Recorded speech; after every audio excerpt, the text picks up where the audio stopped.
और वहीं इजरायली रक्षा मंत्री योव गैलेंट की हिजबुल्लाह को धमकी मिली है। हिजबुल्लाह बड़ी गलती कर रहा है, गैलेंट का ये बयान सामने आया है। साथ ही कहा गया है कि ये गलती लेबनान पर बहुत भारी पड़ेगी। बेरूत में क्या करना है उसका प्लान तय हो चुका है।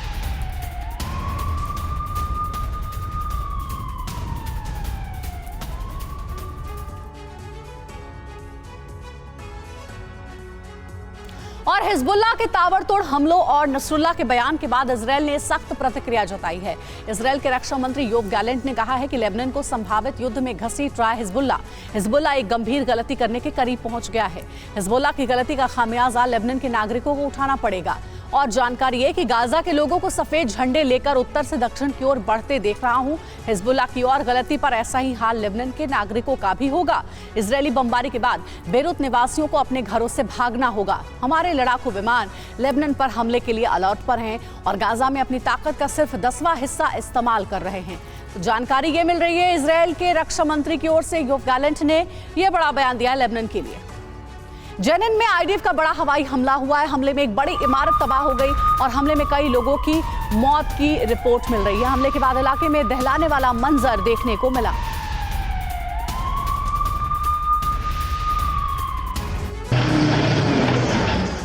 जेनिन में भी इजरायली फोर्स गाजा की तरह ही बर्बादी पर उतरी है। ये तस्वीरें गाजा के सर्वनाश की पटकथा की याद दिला रही हैं। जब आईडीएफ ने सड़कें खोद डाली थी, ठीक वैसी स्थिति वेस्ट बैंक के जेनिन में भी देखने को मिल रही है, जहां कई जगहों पर सड़कों को बुलडोजर के जरिए उखाड़ दिया गया है ताकि सड़क रास्ते पहुंचने वाली हमास की सप्लाई चेन को ही खत्म किया जा सके।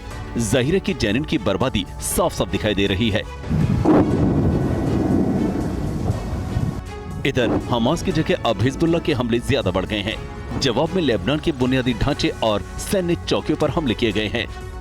कल सुबह भी लेबनान से उत्तरी इजराइल में कई रॉकेट लॉन्च किए गए, जिसे वक्त रहते आईडीएफ विमान ने नाकाम कर दिया। इसके साथ ही हिजबुल्लाह के आतंकवादी सेल और लॉन्च पैड पर भी अटैक किए गए हैं।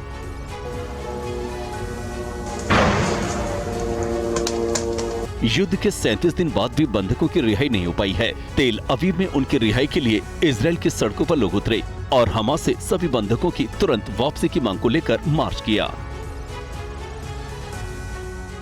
और गाजा में इजरायली सेना के विध्वंसक हमले जारी हैं। आईडीएफ के हमले में गाजा में भारी तबाही मची है। इजरायल की 551वीं ब्रिगेड ने हमले का वीडियो जारी किया है।